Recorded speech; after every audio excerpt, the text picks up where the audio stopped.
Spam quiz লেকচারে তোমাদের সকলকে স্বাগতম। আজকে আমাদের কেমিস্ট্রি ফার্স্ট লেকচার। তো ফার্স্ট লেকচারের টপিকটা দেওয়া হয়েছে গুণগত রসায়ন। তো গুণগত রসায়নে আজকে যেই পার্টটা সেটা হলো ফার্স্ট পার্ট, দ্রাব্যতার আগে পর্যন্ত, যেটা শিখা পরীক্ষা পর্যন্ত কভার করবে।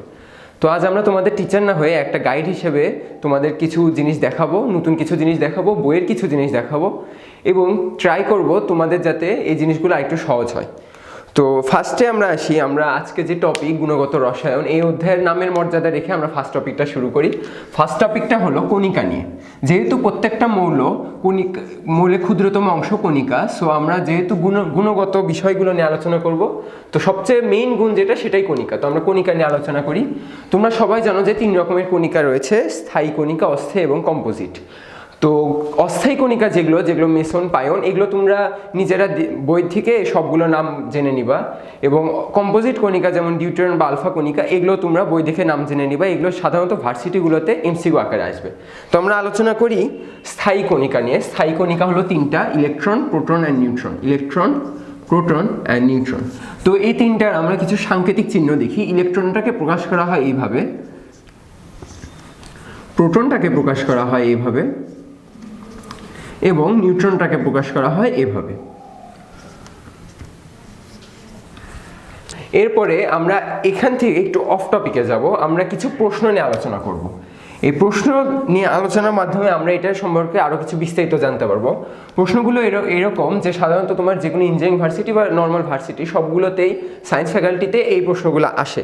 তোমরা খুব ইম্পর্টেন্ট এটা জেনে রাখবা। সেগুলো হলো আলফা রশ্মি, বিটা ও গামা, এগুলো নিঃসরণ। যেগুলো তেজস্ক্রিয় পরমাণু রয়েছে সেগুলো থেকে আলফা, বিটা ও গামা নিঃসরণ হলে কি রকম হয় সেটা আমরা দেখি। দেখার জন্য প্রথমে কি করতে হবে, আলফার পরিচয়টা জানতে হবে। আলফার পরিচয়টা কীরকম? আলফা একটা হিলিয়াম নিউক্লিয়াসের মতো। তোমরা সবাই হিলিয়াম চিনো, হিলিয়াম নিউক্লিয়াসের মতো। অ্যাকচুয়ালি হিলিয়াম নিউক্লিয়াস এবং আলফা সেম নয়, কারণ আলফা হলো একটা রশ্মি, কিন্তু আইডেন্টিক্যালি এই দুইটার পরিচয়টা প্রায় সেম। বিটাটা ওইভাবেই আইডেন্টিক্যালি ইলেকট্রনের মতো, এবং গামা হলো একটা তড়িৎচুম্বকীয় রশ্মি যেটার কোনো ভর নেই বা যেটার কোনো চার্জ নেই। তো আসো আমরা এটার প্রয়োগটা কিভাবে করব সেটা দেখি। প্রশ্নগুলো এরকম হয়, তোমাকে বলে দেওয়া হবে যে কোনো একটা পরমাণু থেকে আলফা বা বিটা রশ্মি নির্গমন হলে জিনিসটা কেমন হয়। সাপোজ মৌল ধরে নিই থোরিয়াম, যেটা কিনা 90 and 232। ওকে, তো এখান থেকে আমার আলফা রে ইমিশন হবে। ইমিশন হওয়ার পর কি হবে, একটা আলফা কণা অর্থাৎ একটা হিলিয়াম নিউক্লিয়াসের মতো কিছু একটা জিনিস এখান থেকে বের হয়ে যাবে। বের হলে কি হয় দেখো, এখানে 2টা প্রোটন আছে হিলিয়ামের, সো 2টা প্রোটন আমার কমে যাবে। একটা নতুন মৌল হবে X, যেটার 2টা প্রোটন কমে যায় 88 হবে, এবং এখান থেকে 4টা ভর কমে যাবে, সো 232 যেটা হবে 228।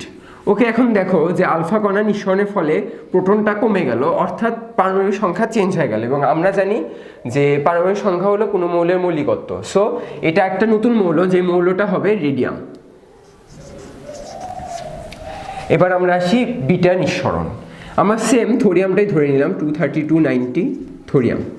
ওকে, এখান থেকে বিটার নিঃসরণ হলো। আমরা জাস্ট গাণিতিকভাবে যদি দেখি তাহলে এইটা থেকে করলে কি হয় দেখো, এটা 0 ছিল অর্থাৎ কিছু কমবে না, 232, অ্যান্ড এটা -1 ছিল অর্থাৎ 1 বেড়ে যাচ্ছে। এবার উল্টা, যেহেতু এখানে কোনো মাইনাস ছিল না, বিয়োগ করলে হচ্ছিল 88, এখানে -1 আছে, সো 91 হবে। এটা নতুন একটা মৌল। মৌলটা কি? মৌলটা হবে প্রোঅ্যাক্টিনিয়াম, PA। ওকে, সো দেখো এখানে একটা কনফিউজিং জিনিস আছে যে এইখানে ভর কেন চেঞ্জ হলো না বা কি বিষয়টা কি, সেটার জন্য আমরা এখন আবার এই জায়গাটাতে ব্যাক করি।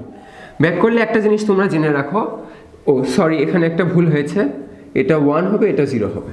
ওকে, দেন একটা নিউট্রন ভেঙে যে একটা প্রোটন আর একটা ইলেকট্রনে পরিণত হয়।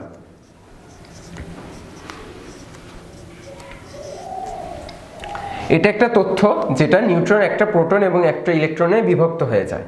অ্যান্ড তোমরা জানো যে নিউট্রনের ভর এবং প্রোটনের ভর প্রায় সেম, কিন্তু ইলেকট্রনের ভর ওদের থেকে অনেক অনেক কম, যার কারণে আমরা আপেক্ষিকভাবে এই দুইটাকে 1 লিখলেও এটার ভরটাকে 0 লিখি। তো এখানে তোমরা আবার এই জায়গায় ব্যাক করো। ব্যাক করলে কি হয় দেখো, এখানে যে প্রোটন আর ইলেকট্রনটা বিভক্ত হয়, বিটা রে যখন নিঃসরিত হয় তখনও সেম কাজটা হয়, একটা নিউট্রন ভেঙে যায়, ভেঙে যে কি হয়, একটা প্রোটন আর একটা ইলেকট্রন হয়।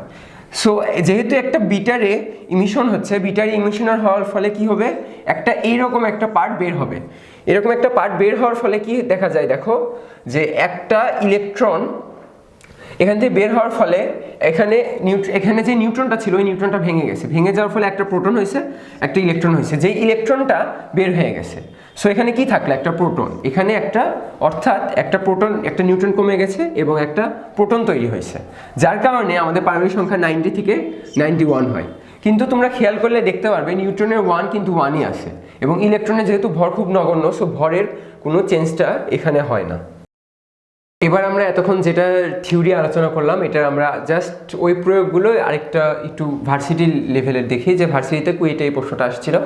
তো তোমরা দেখতে পাচ্ছ এখানে ইউরেনিয়াম থেকে ফার্স্টে আলফা ইমিশন হয়েছে, then beta, then again beta, then again alpha. ইমিশনের পর এক্স আসছে, প্রশ্নটা করেছে যে এক্স মূল্যটা বের করো। খুবই সিম্পল, জাস্ট কি করতে হবে, যে ফার্স্টে ইউরেনিয়াম থেকে আমরা আলফা নিঃসরণ করবো, 238 ইউরেনিয়াম 92, এখান থেকে জাস্ট আলফা নিঃসরণ করবো। আলফা নিঃসরণে কীভাবে কি জানি আমরা, যে একটা আলফা কণা বের হয়ে গেলে দুইটা প্রোটন কমে যায়, অর্থাৎ পারমাণবিক সংখ্যা 2 কমে যাবে এবং ভর সংখ্যা 4 কমে যাবে। সো এটা হবে 234, 92টা হবে 90, আর নতুন একটা মৌল পি। দেন বিটা নিঃসরণ করব। বিটা নিঃসরণে আমরা জানি কি, যে ভর কোনো চেঞ্জ হবে না, সো 234ই থেকে যাবে, অ্যান্ড এটা 1 বেড়ে যাবে, অর্থাৎ পারমাণবিক সংখ্যা 1 বেড়ে 91 হবে, যেটা কিউ। এগেইন বিটা আবার নিঃসরণ হবে, আবার বিটা নিঃসরণ হলে আবার কোনো ভরের পরিবর্তন হবে না, 234ই থেকে যাবে এবং একটা পারমাণবিক সংখ্যা বেড়ে যে 92 হবে, এবং সেটা হবে আর। অ্যান্ড লাস্টে আমরা আলফা নিঃসরণ করব।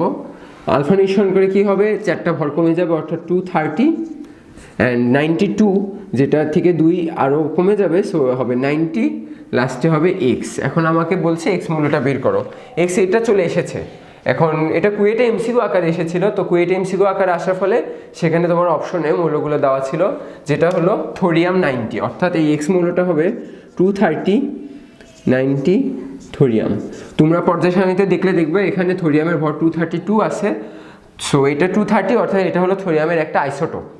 ওকে, সো এটা হচ্ছে তোমাদের এমসিকিউতে দেওয়া থোরিয়াম, এর জন্য বলতে পারো। যদি রিটেনে আসতো তখন তোমাদের কি হতো, তখন তোমরা মূল্যগুলো জানতে না। এর জন্য তোমাদের আমরা সাজেস্ট করব যে অ্যাক্টেনের সিরিজ, যেটা অ্যাক্টেনের সিরিজে প্রথম 5-6টা মৌল পারমাণবিক সংখ্যাগুলো যদি তোমরা মনে রাখো, তাহলে তোমাদের জন্য একটু বেটার হয়। ওকে, আমরা এখন নেক্সট টপিকে যেতে পারি। আমাদের নেক্সট টপিকে এসেছি আইসোটোপ, আইসোটোন, আইসোবার, আইসোমার এবং আইসো ইলেকট্রনে। তো এগুলো হচ্ছে তোমরা সবাই জানো, তাও আমরা আরেকবার ডিসকাস করে নিই। আইসো মানে তো একই, তো তোমাদের এই জিনিসগুলোতে মোস্টলি কনফিউশন হয় কি, এই পার্টটুকু, টোপ, টোন, বার, মার, আর হলো ইলেকট্রন। তো টোপ যেটা, সেটা হচ্ছে থেকে তোমরা মনে রাখতে পারো যে ওটা পারমাণবিক সংখ্যা একই হবে, অর্থাৎ দুইটা মৌলের একই মৌল, যেই মানে পারমাণবিক সংখ্যা তো জাস্ট একটা মৌলের একটাই হয়, তো একই মৌলের ভর সংখ্যাগুলো আলাদা হবে, পারমাণবিক সংখ্যাগুলো সেম হবে। টোনের ক্ষেত্রে কি হয়, টোনে হচ্ছে পার্থক্য হয় কিসের, নিউট্রনের, অর্থাৎ পার্থক্য করে তোমার দুইটা নিউট্রন সেম হবে। বারে কি হবে, বার হচ্ছে ভর, তো বারের সাথে ভরের অনেকটা মিল, বয়ের জায়গায় যদি তুমি ভয় ইউজ করো তাহলে দেখবা যে ভার হয়। তো আইসো বারটা হলো একই ভর হবে, আইসো মারটা হলে দুইটার মধ্যে কোনো চেঞ্জ হয় না, শুধুমাত্র রাসায়নিক ধর্মে চেঞ্জ। আর ইলেকট্রনে হচ্ছে দুইটা ইলেকট্রন সেম হবে। তোমাদের উদাহরণ দিলে তোমরা একটু ভালো বুঝতে পারবা। আইসোটোপের উদাহরণ কি, তুমি ক্যালসিয়াম 20, একটা ভর হবে 40, একটা ভর হবে 41, দুইটা পারমাণবিক সংখ্যা সেম। দেন আমরা আইসোটোনে আসি। আইসোটোনে আসলে কি দেখতে পারবো, যে দুইটা নিউট্রন সংখ্যা সমান হবে, কিন্তু আমাদের দেওয়া থাকে কি, ভর সংখ্যা আর পারমাণবিক সংখ্যা। সো নিউট্রন সংখ্যাটা বিয়োগ করে আসবে, ক্যালসিয়াম 20, আরেকটা আমরা স্ক্যান্ডিয়াম 21 নিলাম। তো ক্যালসিয়ামের ভর 40, সাপোজ ধরে নাও যে ক্যালসিয়ামের ভর 40, তাহলে ডিফারেন্সটা কত, 20। সো এখানে ডিফারেন্সটা কত হবে, 20। সো এখানে হবে 41। স্ক্যান্ডিয়ামের আসলে ভর কিন্তু 45, কিন্তু স্ক্যান্ডিয়াম 41, এটা কিন্তু স্ক্যান্ডিয়ামের একটা আইসোটোপ। ওকে, দেন বারটা কি, জাস্ট ভর সেম হবে, দুইটা মৌল, আমি আবার ক্যালসিয়াম নিচ্ছি 40, 20। সাপোজ আবার স্ক্যান্ডিয়ামেরই আরেকটা আইসোটোপ হবে, যেটার ভরও 40 হবে, কিন্তু এটা কিন্তু মৌল দুইটা আলাদা, এই দুইটাকে পরস্পরে আইসোবার বলা হবে। আইসোমার কি, একই মৌল, দুইটা মৌল একদম সেম, কোনো ডিফারেন্স নাই, কিন্তু ওদের রাসায়নিক ধর্মে ডিফারেন্স থাকবে। আর আইসো ইলেকট্রনটা কেমন? আইসো ইলেকট্রন হলো ইলেকট্রন সংখ্যা সমান হবে। আমরা জানি সোডিয়াম আর ম্যাগনেসিয়াম দুইটা কিন্তু পাশাপাশি রয়েছে পর্যায় সারণীতে।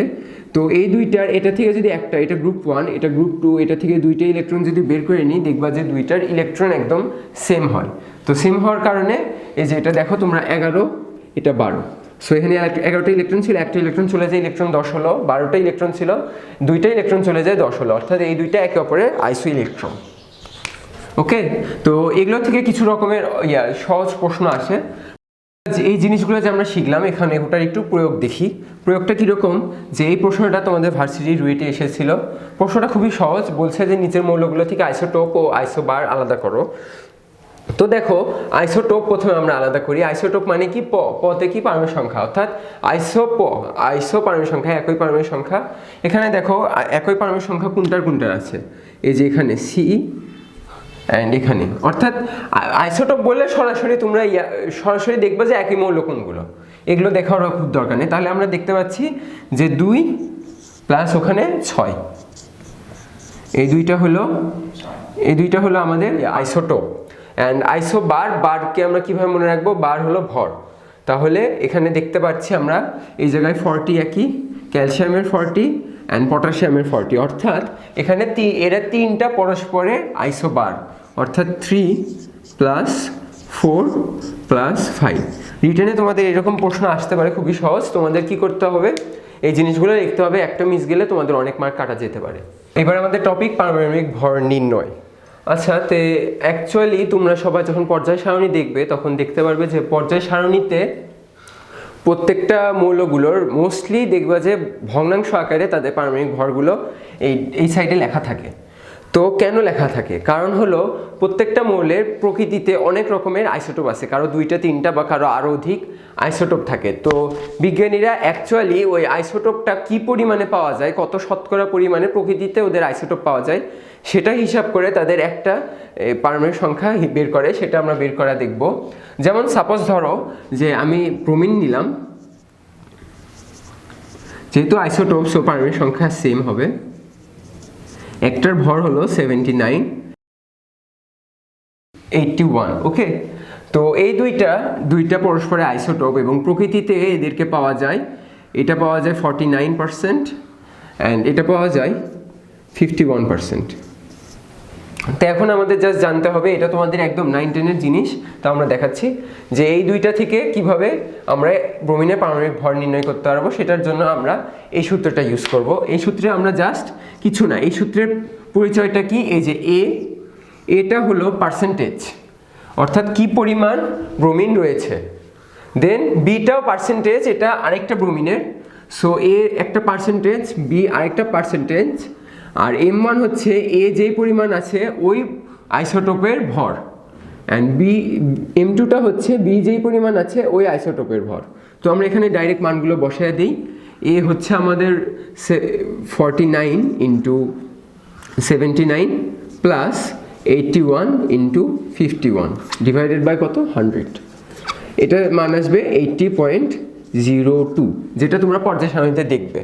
ওকে, তো এখানে যদি আরও আইসোটোপ থাকতো তাহলে আমরা এইভাবে লিখতে পারতাম CM3 প্লাস DM4। এইভাবে তোমাদের যতক্ষণ ধরে যতগুলো আইসোটোপ থাকবে ওভাবে লেখা যায়, অ্যান্ড ডিভাইডেড বাই 100। ওকে, আর এই অঙ্কটা আমাদের একদম 9-10-এর অঙ্ক। তো আমরা একটু ডিফারেন্ট কিছু অঙ্ক করার চেষ্টা করি, জাস্ট এটারই খুবই সহজ। এখানে যে অঙ্কটা দেখতে পাচ্ছি এটা জাস্ট আমাদের আগের অঙ্কটারই উল্টা। কেমন দেখো, প্রশ্নটা বলেছে যে ক্লোরিনের আইসোটোপ এত এবং এত, ক্লোরিনের পারমাণবিক ভর 35.5, আইসোটোপ দ্বয়ের শতকরা উপস্থিতি কত। অর্থাৎ এখানে আমার কি চেয়েছে, আমার এখানে চেয়েছে এ এর মান কত, বি এর মান কত, অর্থাৎ আমাকে দুইটা চলক বের করতে হবে আলাদা আলাদাভাবে। আমরা এই সূত্রে যাই দেখি যে দুইটা চলক এ আর বি, এই দুইটা আমাকে বের করতে হবে। সো ইকুয়েশন একটাই আছে, তো আমরা দুইটা চলক আলাদা আলাদাভাবে এক ইকুয়েশন থেকে কেমনে বের করতে পারি, আমরা চলক দুইটাকে সেম করে নিব। কিভাবে? আমরা ফার্স্টে ধরে নিই যে 35, 17, এই যে ক্লোরিনের যে এ আইসোটোপটা, এই আইসোটোপের প্রকৃতিতে পরিমাণ এক্স। ওকে, তো প্রকৃতিতে তো এই দুই রকমের ক্লোরিনই আছে, তাই না? তো যদি এটার পরিমাণ X% হয় তাহলে নিশ্চয়ই আরেকটা পরিমাণ হবে 100 - X, সো আমরা লিখি 37 17 ক্লোরিন এর প্রকৃতিতে পরিমাণ 100 মাইনাস এক্স। এখন অঙ্কটা খুবই সহজ হয়ে গেল, কি জাস্ট আমরা ওই সূত্রে মানগুলো এখন বসাবো, আমাদের বাকি সব মান জানা আছে আর একটা চলক আছে AM1 plus BM2 divided by 100। Okay, so A কত, এ হলো এক্স, M1 কত, M1 হলো 35, এক্স ইন্টু 35 প্লাস বি কত 100 minus x, so 100 minus x into M2 কত 37। ওকে, সো আমরা এটা যদি সলভ করি, অ্যান্ড সলভ করার জন্য এম কত হবে, অবশ্যই এম কিন্তু পারমাণবিক ভরটা যেটা 35.5। এখন আমাদের সিম্পলি জাস্ট এক্সট্রা সলভ করতে হবে। এক্স সলভ করলে আমরা যেই মানটা পাবো সেই মানটা হবে 35 এই ক্লোরিনের পরিমাণ, অ্যান্ড 100 থেকে যদি আমরা এক্সট্রা বিয়োগ করি যে মানটা পাবো সেটা হবে 37 17 ক্লোরিনের পরিমাণ। আচ্ছা, আমাদের নেক্সট টপিক হলো কোয়ান্টাম নাম্বার। ওকে, তো কোয়ান্টাম নাম্বার খুবই সহজ, সব স্যাররা খুব ভালো করে পড়ায়, তাও আমরা কিছু দেখি। অ্যাকচুয়ালি কোয়ান্টাম নাম্বার সম্পর্কে যদি সংক্ষেপে বলতে হয়, কোয়ান্টাম নাম্বার হলো কোনো একটা ইলেকট্রনের কোনো মৌলতে তার স্বতন্ত্র পরিচয়। এই 4টা ধরনের কোয়ান্টাম নাম্বার যে রয়েছে, এই 4টা কোয়ান্টাম নাম্বারকে সমন্বিত করলে আমি একটা ইলেকট্রনকে স্বতন্ত্রভাবে পরিচিত করতে পারবো। তো আমরা লিখিনি এখানে যে কি কোয়ান্টাম নাম্বার হলো ইলেকট্রনের স্বতন্ত্র পরিচয়।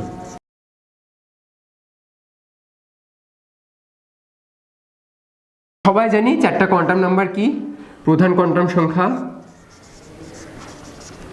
দ্বিতীয়টা হলো সহকারী কোয়ান্টাম সংখ্যা। এই সহকারী কোয়ান্টাম সংখ্যার অনেকগুলো নিকনেম তোমাদের বইয়ে দেওয়া আছে, যেমন সাবসিডারি, অ্যাজিমুথাল, অরবিটাল কোয়ান্টাম সংখ্যা, আরও অনেক, তোমরা হাজারি স্যারের বইয়ে দেখলে দেখতে পারো। নেক্সট আছে ম্যাগনেটিক কোয়ান্টাম সংখ্যা বা চুম্বক কোয়ান্টাম সংখ্যা। লাস্টে যেটা সেটা হলো স্পিন কোয়ান্টাম সংখ্যা। ওকে, তো প্রধান কোয়ান্টাম নাম্বারটা সবাই খুব ভালো বুঝি। প্রধান কোয়ান্টাম নাম্বারকে এন দ্বারা প্রকাশ করা হয়। এনটা কি, এনটা হলো কোনো একটা মৌলের, এটা নিউক্লিয়াসের বাইরে যে প্রধান শক্তি স্তরগুলো রয়েছে সেই শক্তি স্তরগুলোকে নির্দেশ করে। যেমন এটার ক্ষেত্রে n সমান 1, এর পরেরগুলোর ক্ষেত্রে n সমান 2 3 অ্যান্ড সো অন। তো এরপর হলো সহকারী কোয়ান্টাম সংখ্যা। সহকারী কোয়ান্টাম সংখ্যাটা কি, জাস্ট প্রধানের উপরই নির্ভর করে যাবে এটার মানটা, যেটাকে এল দ্বারা প্রকাশ করা হয়। এল এর মানটা কিভাবে বের করব, যে এল হবে এন সংখ্যক, অর্থাৎ এন এর মান যত হবে, যদি এন সমান 3 হয় তাহলে আমরা 3টা এল এর মান পাবো, এবং এল এর মান 3টা কীভাবে, 0 থেকে শুরু করে 3টা, তো 0 1 2 এই যে 3টা। এন এর মান 4 যদি হয় তাহলে হচ্ছে 0 1 2 3। ওকে, এভাবে যাবে।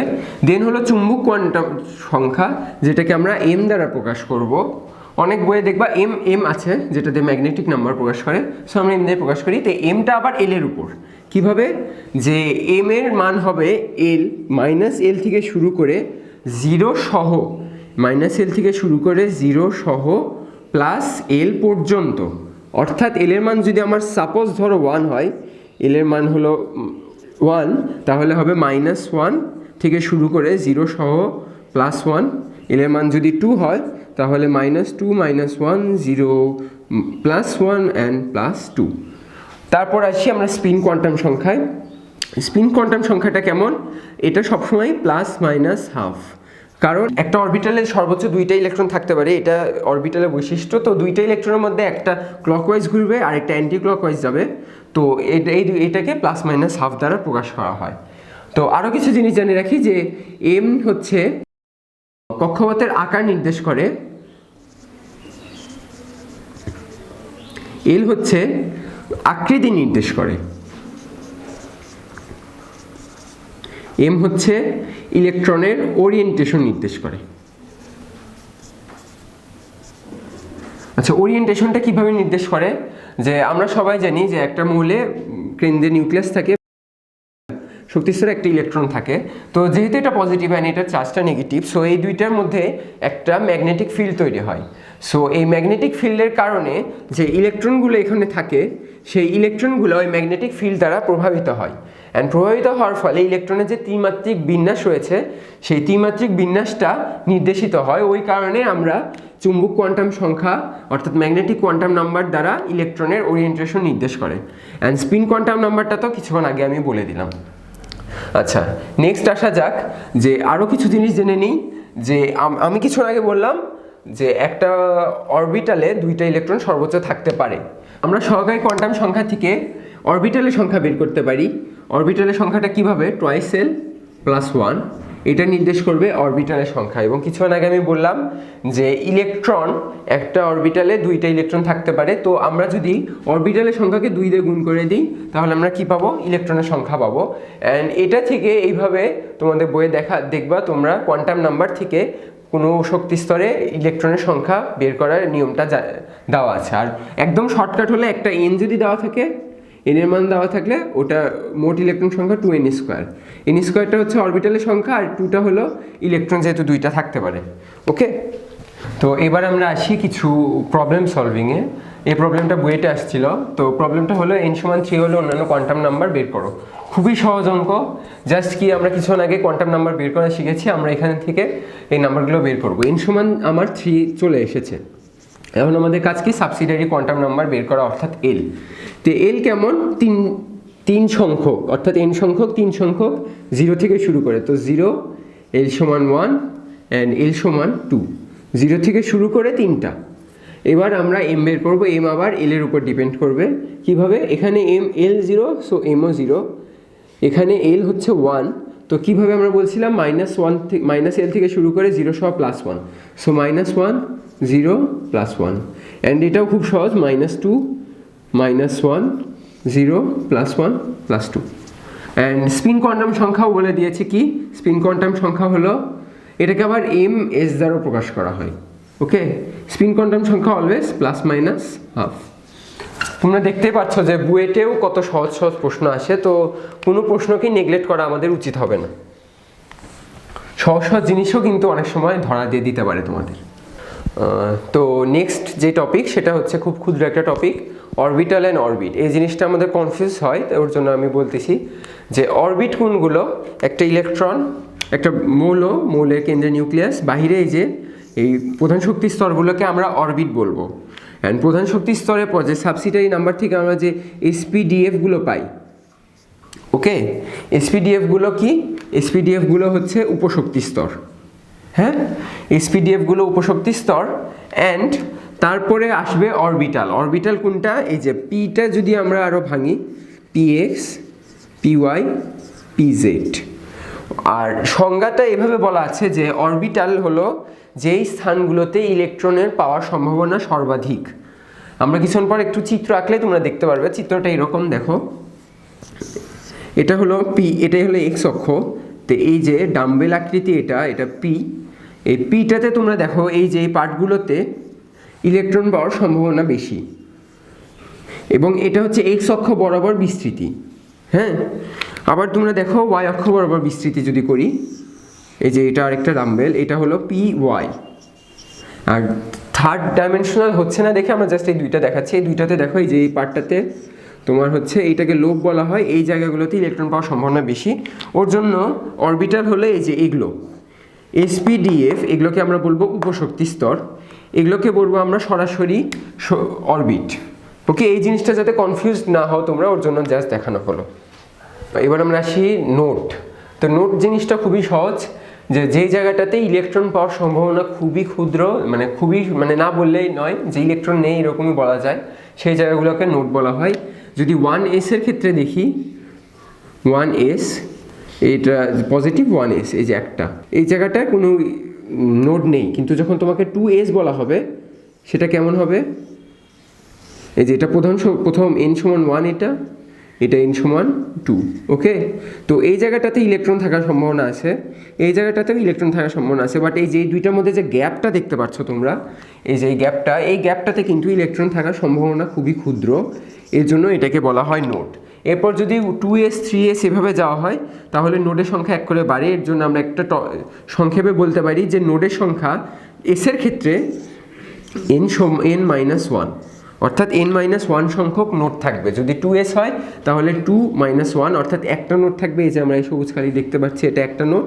যদি 3 হয় তো দেন এটা এখানে আবার বড় হয়ে আবার এই জায়গাটাতে আসবে, ওটা হবে 3-1 অর্থাৎ একটা নোট, অ্যান্ড দেন এই জায়গায় একটা নোট, দুইটা নোট।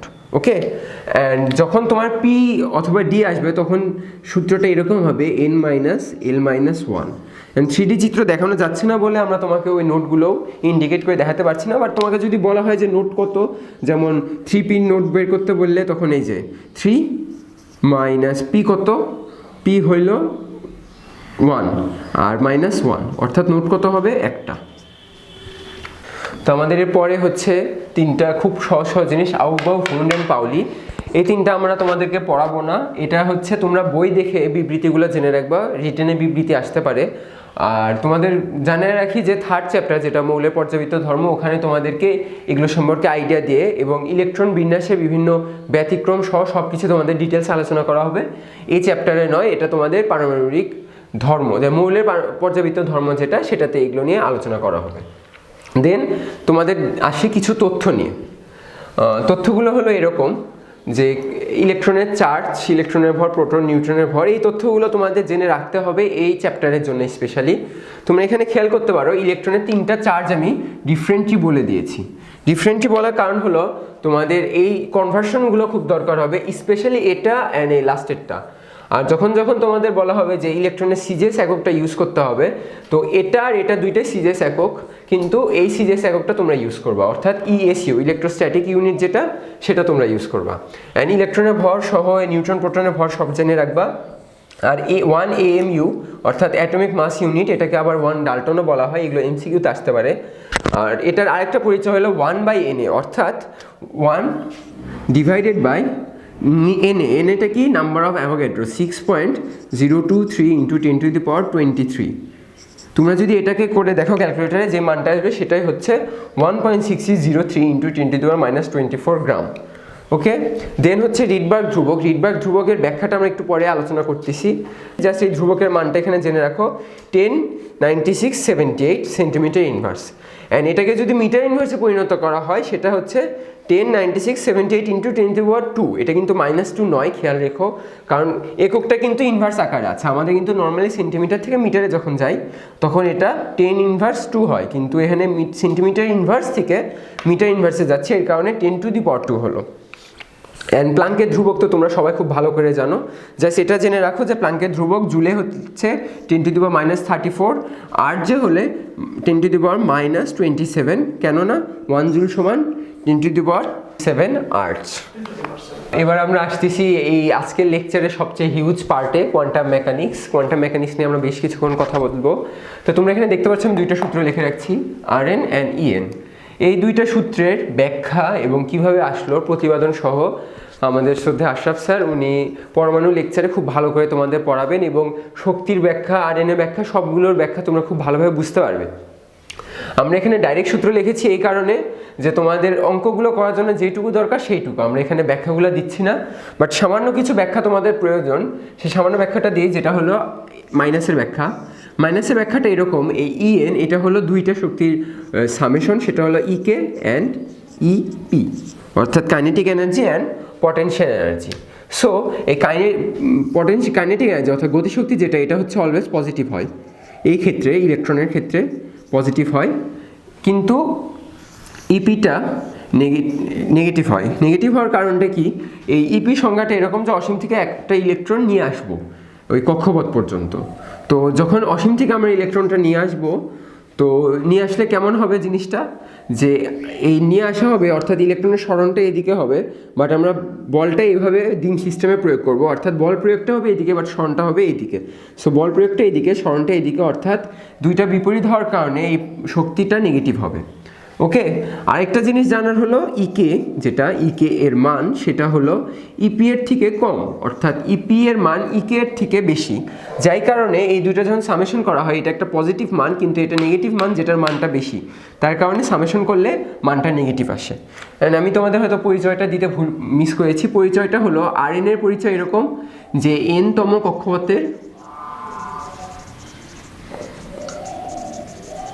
ব্যাসার্ধ, আর EN এর পরিচয়টা কি? n-তম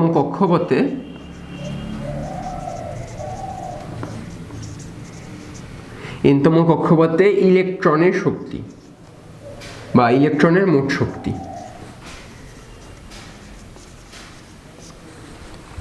ওকে, তো Rn এবং En এই দুইটা জিনিস তোমাদের পরবর্তীতে অনেক বেশি দরকার পড়বে, সো এই দুইটা জেনে রাখাও, পারলে এই দুইটা মনে রাখার চেষ্টা করো। আর আরেকটা বিষয় হলো, তোমাদের সঞ্জিত স্যারের বইয়ে এই দুইটা সূত্র প্রতিপাদনও দেওয়া আছে। প্রতিপাদন করতে গেলে তোমরা একটা জিনিস খেয়াল করে দেখবা যে প্রথমে Rn এর যখন প্রতিপাদন করে তখন সঞ্জিত স্যার একটা জিনিস ইউজ করেছেন, সেটা হলো F = ওখানে উনি লিখেছেন কুলম্বের সূত্র। কুলম্বের সূত্র তোমার 9-10-এ পড়ছে। তো কুলম্বের সূত্রটা আমরা কীরকম পড়ছিলাম? 1/4πε0 Q1 Q2/d²। ওকে, তো ওখানে দেখবে যে এই পার্টটুকু স্যার ইউজ করেন নাই, sir direct Q1 Q2/d² use করছে।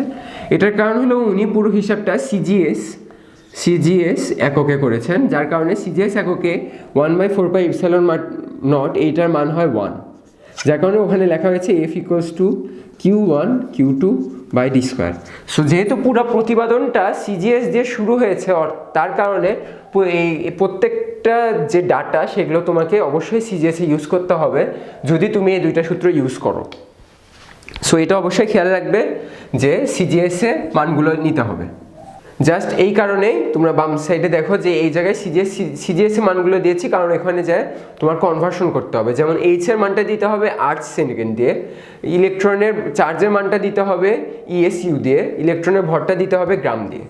ওকে, এই দুইটা যে সূত্রগুলো আমরা লিখেছিলাম এই সূত্রগুলো অনেক বেশি লেন্দি, এই মানগুলো অনেক বড় বড়, যদি তোমরা বসে ক্যালকুলেট করো অনেক বেশি টাইম লাগবে যদি ইনকেস MCQতে আসে। তো আমরা কি করবো, এটা একটু শর্ট ফর্ম জেনে রাখবো। শর্ট ফর্মটা এরকম R0 n²। ওকে, তো এখানে n²টা আমি কি জন্য এভাবে আলাদা করলাম, তোমরা দেখো যে এই পুরা পার্টটুকু কিন্তু ধ্রুবক, H, π, M, Z, E এগুলো পুরোটাই কিন্তু ধ্রুবক। ওকে, তো এই ধ্রুবক হওয়ার কারণে এই সবগুলো মান সবসময় একই হয়। অ্যান্ড যেহেতু আমরা এখানে হাইড্রোজেন নিয়ে শুধুমাত্র আলোচনা করব, তার কারণে Z এর মানটা কিন্তু অলওয়েজ 1 হয়। তো জেডটা চলে গেলে H²/4π² এই পুরাটার মান এরকম আসবে 0.53 আংস্ট্রং। ওকে, তার সাথে আমরা n² কেন গুণ দিচ্ছি, যদি n এর মান 2, 3 হয় তখন এই যে এই পার্টটুকু ওটার সাথে জাস্ট গুণ হয়ে আমরা Rn এর মানটা পাবো। সেমভাবে যদি En এর ক্ষেত্রে দেখা যায়, En এর ক্ষেত্রে মানটা হবে -13.6 ইলেকট্রোভোল্ট। ওকে, তার সাথে দেখো এই যে n² পার্টটা কিন্তু এবার নিচে আসে, সো আমরা এখানে নিচে ডিভাইড করে দিব n²। যদি n এর মানটা 1 হইতো তাহলে এই পুরা পার্টটুকু, এই যে এই পুরা পার্টটুকু দেখতে পাচ্ছ, এই পুরা পার্টটুকু হবে 13.6 ইলেকট্রোভোল্ট, সেটার সাথে n² ডিভাইড হবে। তো ডিভাইড হলে এরকম একটা জিনিস পাবো যেটাকে আমরা MCQতে ইউজ করতে পারবো। ওকে, এটা বা এটা তোমরা এটাকে E0 হিসেবে বলতে পারো, যে -E0 divided by n² electronvolt. আচ্ছা, ইলেকট্রোভোল্টের পরিচয়টা আমরা দিই। 1 ইলেকট্রোভোল্ট সমান হলো 1.6 × 10⁻⁻19 জুল। তোমরা এটা খুব সহজে মনে রাখতে পারবে, ইলেকট্রো অর্থে ইলেকট্রন, আর ইলেকট্রনের চার্জ কত 1.6 × 10⁻⁻19। সো এইভাবে মনে রাখতে পারো যে 1 ইলেকট্রোভোল্ট সমান ইলেকট্রনের চার্জের পরিমাণ জুল। ওকে, সো আমরা এখন অঙ্কে যাব। এবার আমরা কোয়ান্টাম মেকানিক্সের কিছু অঙ্কে যাই। এই অঙ্কটা তোমরা দেখতে পাচ্ছ, খুবই ইন্টারেস্টিং একটা অঙ্ক। অঙ্কটা হলো সর্বনিম্ন শক্তি স্তরে থাকার সময় পরমাণুর আয়নীকরণ বিভব কত। তো এই অঙ্কটা করার জন্য আমাদের আগে দুইটা কনসেপ্ট বুঝতে হবে। তো প্রশ্নটার জন্য আমরা কনসেপ্টগুলো আগাই। তো দেখো কি বলেছে, যে সর্বনিম্ন শক্তি স্তরে থাকার সময় হাইড্রোজেন পরমাণুর আয়নীকরণ বিভব, অর্থাৎ এটা নিউক্লিয়াস, এটা হলো প্রথম শক্তি স্তর। এখানে যখন ইলেকট্রনটা থাকবে, সেখান থেকে যখন ইলেকট্রনটা নিয়ে যাব আমরা দূরে, তখন আয়নীকরণ বিভবটা কত। আমরা ফার্স্টে আয়নীকরণ বিভবের সংজ্ঞাটা দেখি। সংজ্ঞাটা এরকম যে কোনো পরমাণুর বহিস্থ শক্তি স্তর থেকে একটি ইলেকট্রনকে অসীম দূরত্বে নিয়ে যেতে যে পরিমাণ শক্তি প্রদান করতে হয় সেটা হলো আয়নীকরণ বিভব। তো এখানে সর্বনিম্ন শক্তি স্তর বলছে, তার কারণে আমরা সর্বনিম্ন শক্তি স্তর থেকে একটি ইলেকট্রনকে অসীমে নিয়ে গেলে যেই পরিমাণ শক্তি লাগবে সেই পরিমাণ শক্তিটাকে আমাদের বের করতে হবে। এখানে আরেকটা কনসেপ্ট বুঝতে হবে, যে দেখো এই জায়গায় যদি আরও দুইটা শক্তিস্তর থাকতো, তাহলে বিষয়টা কি, যদি আমি এই ইলেকট্রনটাকে এখানে নিয়ে যেতে চাই, তোমরা বাসায় বসে হিসাব করে দেখতে পারো, এটা n সমান 1 অ্যান্ড এটা n সমান 2। সো এই যে এই শক্তিস্তরের ইলেকট্রনের শক্তিটা এই শক্তিস্তরে ইলেকট্রনের শক্তির চেয়ে বেশি হয়, তাই কারণে যখন এই ইলেকট্রনকে এখানে যেতে হয় তখন তাকে কিছু শক্তি দিতে হয়, অর্থাৎ ইলেকট্রন কিছু শক্তি শোষণ করে নেয়। অ্যান্ড ইলেকট্রন যখন এখানে থাকবে, তোমরা যেহেতু জানো যে এটার শক্তি বেশি এটা শক্তি কম, সো ইলেকট্রনটা যখন এখানে আসবে তখন ইলেকট্রনের এত বেশি শক্তির প্রয়োজন নেই, সো ইলেকট্রন কিছু শক্তি বিকিরণ করে দিবে। ওকে, তো কি নিচে থেকে যখন উপরে যাবে তখন ইলেকট্রন শক্তি শোষণ করবে, উপর থেকে যখন নিচে আসবে তখন ইলেকট্রন শক্তি বিকিরণ করবে।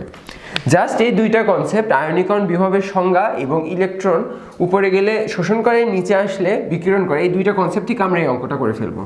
কিভাবে আসো দেখি। ফার্স্টে দেখো, আমরা সবাই জানি এই যে এই সূত্রটা, En সমান -2 pi square mz Z square e⁴ n square ac square.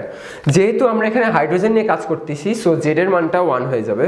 So আমরা ফার্স্টে সূত্রটা লিখতে পারি, যখন সর্বনিম্ন শক্তি স্তরে n সমান 1 তখন E1 ইকুয়ালস টু হবে -2 pi square m e⁴ divided by n square h square. এখানে n এর মানটা কত? 1। সো n এর মান এখানে যদি 1 স্কোয়ার বসাই সেটা একদম 1 হয়ে যাচ্ছে, অর্থাৎ নিচে থাকবে শুধুমাত্র h স্কোয়ার। ওকে, এটা হলো আমার সর্বনিম্ন শক্তি স্তরে ইলেকট্রনের শক্তি। এটা কিন্তু সর্বনিম্ন শক্তি স্তরে হাইড্রোজেন পরমাণু আয়নীকরণ বিভব নয়। তো এরপর দেখো, এখন আমাকে কি জানতে হবে যে সর্বনিম্ন শক্তি স্তর থেকে ইলেকট্রন অসীমে যাবে। হ্যাঁ, অসীমে গেলে কি হবে? শক্তি শোষণ করবে, আর যেই শক্তিটা শোষণ করবে আয়নীকরণ বিভবটাই কিন্তু ওটাই, কারণ আমাকে ওই অসীমে নিয়ে যেতে ইলেকট্রনকে যেই পরিমাণ শক্তি দিতে হবে ওটাই কিন্তু শোষণকৃত শক্তি। সো ই অসীম, n ইকুয়ালস টু অসীম। তোমরা দেখো এটা একটা নিউক্লিয়াস, এরকমভাবে যেতে যেতে ইলেকট্রন যত যেতে থাকবে অসীম দূরত্বে কিন্তু অসীম সংখ্যক কক্ষপথ হবে। ওকে, অসীম সংখ্যক কক্ষপথ হবে। সো এন এর মানটা অসীমে যেও কিন্তু অসীম হয়ে যাচ্ছে। এন অসীম হয়ে গেলে কি হবে দেখো, এন এর মানটা হবে E2, বা E2 না লিখে আমরা এখানে En দিয়ে যেহেতু প্রকাশ করছি এখানে E অসীম লিখি। অসীম লিখে এই পুরো মানটা কিন্তু উপরেও সেম আসবে, কিন্তু নিচে কি হবে দেখো, এখানে অসীম স্কোয়ার ইন্টু এইচ স্কোয়ার। আর অসীম স্কোয়ার বা অসীম একই কথা। তার মানে যে কোনো কিছুকে যদি আমরা অনেক বিশাল একটা সংখ্যা দিয়ে ভাগ করি তাহলে ওই জিনিসটা মান 0-র কাছাকাছি যেতে থাকে, আর অসীম তো সবচেয়ে বিশাল। সো আমরা জানিও না যে কতটা বিশাল, সো অসীম দ্বারা ভাগ করলে ওই মানটা প্রায় 0 হয়ে যায়। এখন আমরা দেখি যে আমার একটা শক্তি স্তর E1 এ ইলেকট্রনের শক্তি কত আমরা সেটা জানি, অসীম ইলেকট্রনের শক্তি সেটা কত সেটা জানি। তো আমরা যদি ওই দুইটা শক্তি স্তর ইলেকট্রনের শক্তিটাকে পার্থক্য করে দেই তাহলে কিন্তু আমরা ইলেকট্রন কতটুকু শক্তি শোষণ করলো সেটা জানতে পারবো। এবং সেটা কিভাবে পার্থক্য করব দেখো, এই জায়গায় যে মানটা আসবে সেটা হবে -2.176 ইন্টু 10⁻⁻11 আর্চ। ওকে, তো এটা 0। এখন আমরা ডেল্টা ই বের করব।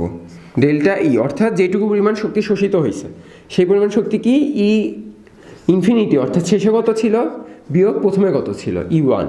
এটা কিন্তু 0 মাইনাস 2.176 ইন্টু 10⁻⁻11 আর আমরা কিন্তু প্রথমে বলেছিলাম আমরা সব কিছু সিজিএসে হিসাব করব। সো এখানে কিন্তু আর্গ এসেছে।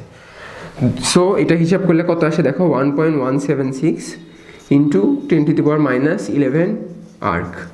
অ্যান্ড এটাই কিন্তু আমাদের কাঙ্ক্ষিত সর্বনিম্ন শক্তি স্তরে থাকার সময় হাইড্রোজেন পরমাণুর আয়নীকরণ বিভবের মান। ওকে, আমরা নেক্সট অঙ্কে যাই।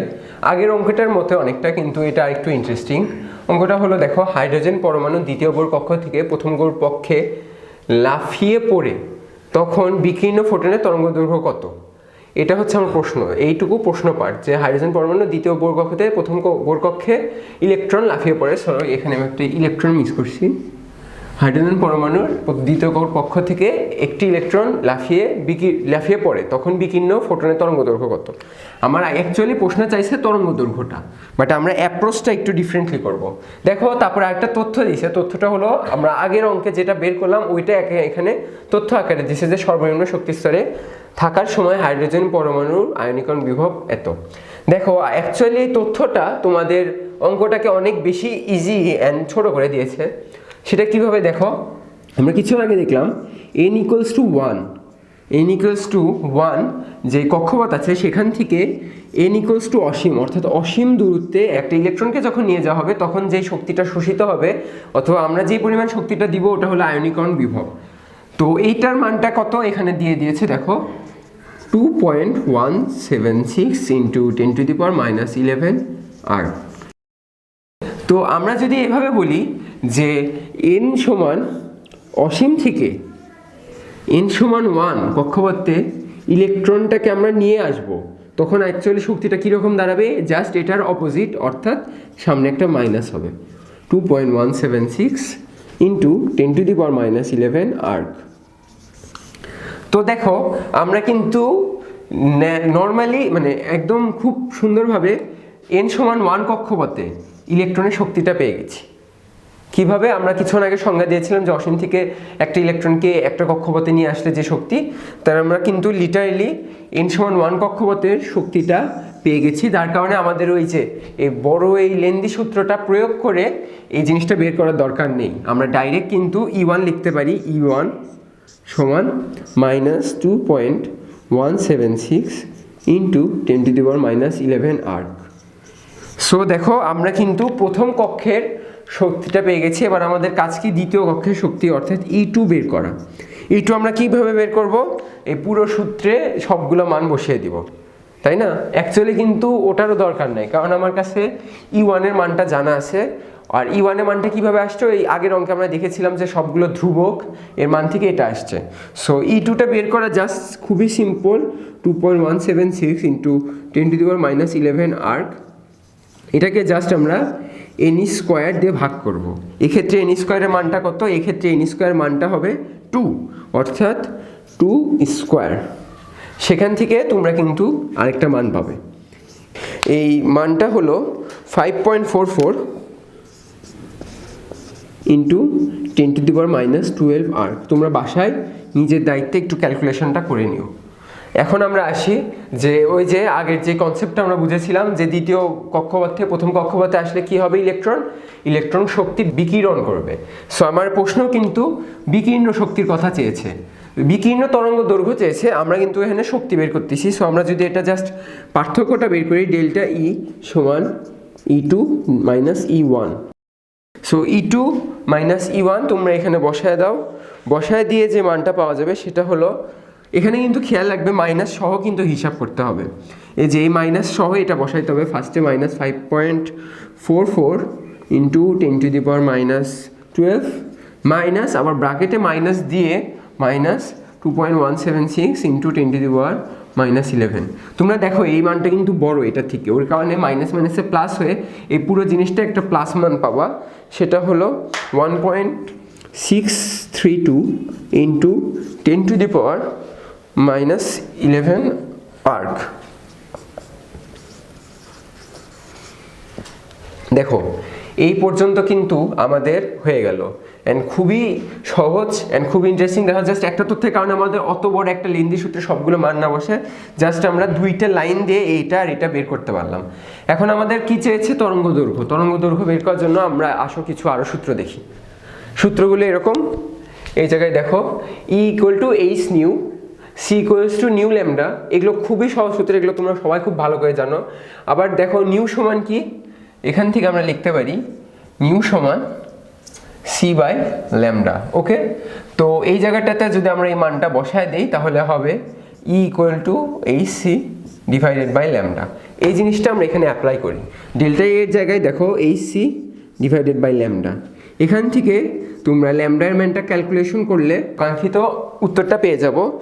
উত্তরটা করতে যে তোমরা দেখবা যে এখানে সামথিং একটা মান আসবে, তার সাথে 10⁻something আসবে। তোমাদের কাজটা হলো কি, এখানে প্রশ্নে কিন্তু ন্যানোমিটার উল্লেখ করে দিয়েছে, তোমরা খেয়াল করবা যে অনেক সময় একক উল্লেখ করে দেয়, তুমি যদি ওই এককে না দেখাও তাহলে তোমার নাম্বার কাটা যেতে পারে। ওর কারণে যেটাই আসুক না কেন 10⁹ কনভার্ট করে তোমাকে অ্যান্সারটা এখানে বের করতে হবে। এই ক্যালকুলেশনটা তোমরা নিজেরা করে নিও। এবার আমরা দেখি এতক্ষণ যে এই ডেল্টা ই এর ফ্যাক্টটা আমরা দেখলাম, এই ডেল্টা ই এর লেন্দিনেসটা আমরা আরও কমাবো, আমরা অঙ্কগুলো আরও ছোট করার জন্য একটা ওয়েতে আগাবো। ওয়েটা এরকম যে আমরা কি দেখলাম, ডেল্টা ই সমান কি E2 - E1। আমি একটু ফাস্ট লিখতেছি, তোমরা মানে দেখার চেষ্টা করো, এটা তুলে নেওয়াটা খুব ইম্পর্টেন্ট না।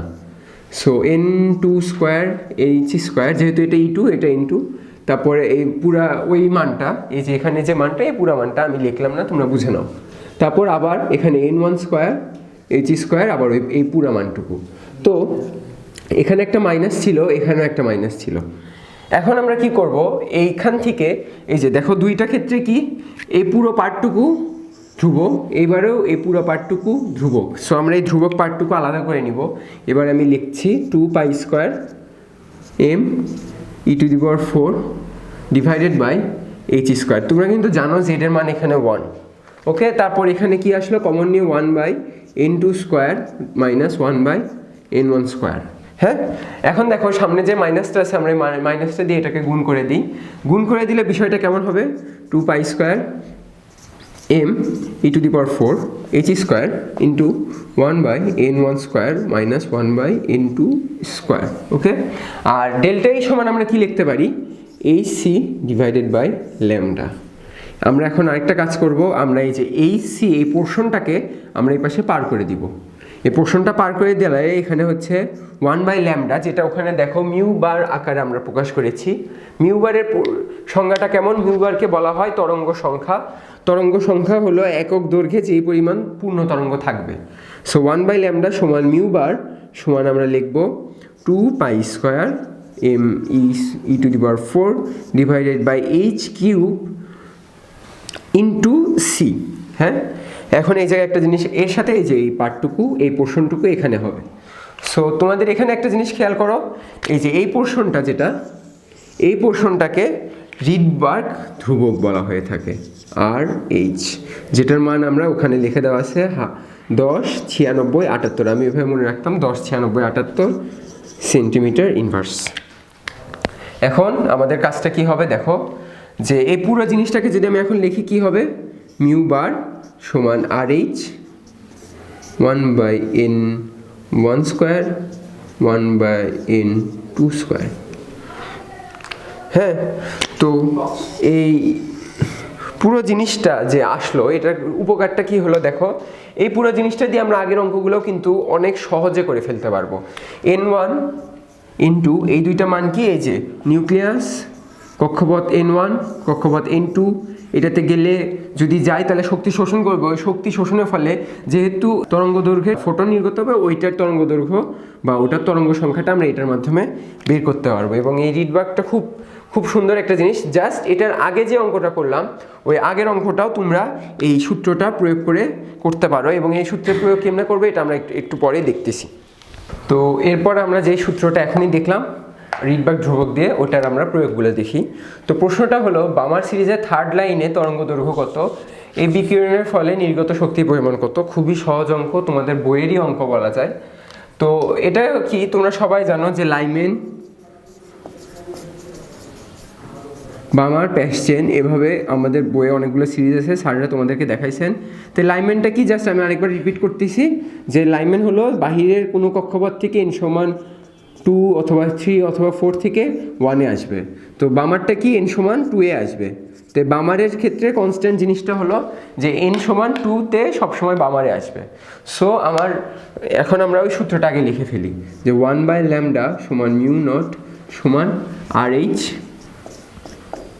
1/n1² - 1/n2²। ওকে, তো এখন দেখো আমার কি চাইছে, তরঙ্গ দৈর্ঘ্য চাইছে। এই জায়গায় তরঙ্গ দৈর্ঘ্যটা আছে, বিকিরণের ফলে নির্গত শক্তির পরিমাণ, এটা আমরা পরে বের করতে পারবো। সো আগে আমরা তরঙ্গটা বের করে নিই, তরঙ্গ দৈর্ঘ্য সরি। তো 1/λ সমান RH এর মানটা আমরা সবাই জানি। এবার দেখতেছো এটা কিন্তু অবশ্যই সেন্টিমিটারে আসবে, কারণ আমরা ওই যে প্রথম থেকে প্রতিপাদন থেকে শুরু করে সব কিছু সেন্টিমিটারে করছি। এখন দেখো এই জায়গায় বামারটা কি, n2 সবসময় n2-তে আসবে। অর্থাৎ n1 এর মান সবসময় 2 হবে। বামার সিরিজ বললে চোখ বন্ধ করে n1 এর মানটা 2 লিখে দিবা। আমাদের এই অঙ্কে জাস্ট ট্রিক্সটা কি, n2টা কত সেটা বের করতে হবে। n2টা কেমনে বের করবে দেখো, আমার প্রশ্নে যে তথ্যটা দিছে তথ্যটা হলো এরকম, বামার সিরিজের থার্ড লাইন। এখানে কিন্তু বলেনি কক্ষপথের 3 নম্বর কক্ষপথ, এখানে বলছে বামার সিরিজের থার্ড লাইন। বামার সিরিজের থার্ড লাইনটা কীরকম, যে আমার এটা 2 নাম্বার, এটা n সমান 2 ধরে নাও, এটা n সমান 1 সাপোজ, এই যে এটা 2 নাম্বার, অর্থাৎ বামার সিরিজের এটা বেজ লাইন, এটাকে আমরা বলবো বেজ লাইন। এখান থেকে থার্ড লাইন গুলো n সমান 3, 4 and 5, অর্থাৎ n সমান যেটা 5 ওটা কিন্তু বামার সিরিজের জন্য থার্ড লাইন, এটা ফার্স্ট লাইন, এটা সেকেন্ড লাইন অ্যান্ড এটা থার্ড লাইন। সো বামার সিরিজের জন্য থার্ড লাইন কোনটা, n সমান যেটা 5। ওকে, সো আমরা এখানে তাহলে n2 কত বসাবো, n2 অবশ্যই 5 বসাবো। কারণ কি এখানে 3 বসাবো না, এই কারণ হলো এখানে n2টা কিন্তু অ্যাকচুয়ালি কক্ষপথের নাম্বারটা, কিন্তু প্রশ্ন হচ্ছে থার্ড লাইন, অর্থাৎ বামার সিরিজের থার্ড লাইন কিন্তু কক্ষপথের 5th লাইন। সো আমরা এখানে 5 বসাবো, বসায় তোমাদের ল্যামডা তোমরা এখানে সলভ করলে ল্যামডার মানটা সেন্টিমিটারে পাবে, সেটাকে তোমরা মিটার করতে পারবে। ওকে, সাপোজ ধরো তোমরা সেন্টিমিটার পেয়ে যেটা পাবো ওটাকে মিটার করে নিবা। গেল নেক্সট অঙ্কটা কি দেখো, নেক্সট অঙ্কে বলেছে যে বিকিরণের ফলে নির্গত শক্তির পরিমাণ কত। ওকে, বিকিরণটা কেন বলা হয়েছে দেখো, আমরা কিন্তু ওই যে আগের কনসেপ্টে ফিরে যাচ্ছি, যে এখান থেকে কিন্তু সেকেন্ড লাইনে আসছে, 5th লাইন থেকে সেকেন্ড লাইনে আসছে, এখানে শক্তি বেশি এখানে শক্তি কম, অর্থাৎ শক্তি কিন্তু ইলেকট্রন বিকিরণ করে দিচ্ছে। ওই কারণে বলা হয়েছে যে বিকীর্ণ বা নির্গত শক্তি পরিমাণ কত। নির্গত শক্তি পরিমাণ কীভাবে বের করবো, E=hc ডিভাইডেড বাই ল্যামডা, অর্থাৎ এখানে যে মানটা আছে সেই মানটা কি এই যে এই জায়গাটায় তুমি ক্যালকুলেশন করে যে মানটা পাবো ওটা কিন্তু এখানে ডাইরেক্ট hc এর সাথে গুণ করে দিতে পারবে। অ্যান্ড একটা জিনিস অবশ্যই খেয়াল রাখবে, এইটা কিন্তু সেন্টিমিটারে আসবে, তার কারণে এইচটা কি নিতে হবে, আর নিতে হবে, সিটা কি নিতে হবে, সেন্টিমিটার পার সেকেন্ডে নিতে হবে। তো দেখা যাচ্ছে অঙ্কটা খুবই সহজ, এই টাইপের যেগুলো অঙ্ক আছে তোমরা বাসায় প্র্যাকটিস করে নিবা। এরপর আমরা নেক্সট অঙ্কে যাচ্ছি। নেক্সট অঙ্কটা কি, বামার সিরিজের সর্বনিম্ন ও সর্বোচ্চ শক্তি, তরঙ্গ দৈর্ঘ্য ও তরঙ্গ সংখ্যা, অর্থাৎ সর্বনিম্ন শক্তি, সর্বনিম্ন তরঙ্গ দৈর্ঘ্য ও সর্বনিম্ন তরঙ্গ সংখ্যা, এগুলো বের করতে হবে। বের করার আগে একটা আমরা জাস্ট ম্যাথমেটিক্যাল কিছু জিনিস চিন্তা করি। ম্যাথমেটিক্যাল জিনিসটা এরকম যে আমাদের এই সূত্রটা ছিল hc ডিভাইডেড বাই ল্যামডা। ওকে, তো দেখো এই যে এই জিনিসটা অর্থাৎ ল্যামডা তরঙ্গ দৈর্ঘ্য যেটা, এটা কিন্তু ভাগ আকারে আছে একটা ধ্রুব সংখ্যার, hc একটা ধ্রুব সংখ্যা, সেটার ভাগ আকারে কিন্তু ল্যামডাটা আছে। অর্থাৎ যদি এই ই এর মানটা আমরা ম্যাক্সিমাম চাই, অর্থাৎ ই ম্যাক্স যদি চাই, তাহলে আমাদের কিন্তু এই জিনিসটাকে একটা খুব ছোট সংখ্যা দিয়ে ভাগ দিতে হবে। অর্থাৎ ল্যামডার সবচেয়ে ছোট সংখ্যা কোনটা, ল্যামডা মিনিমাম।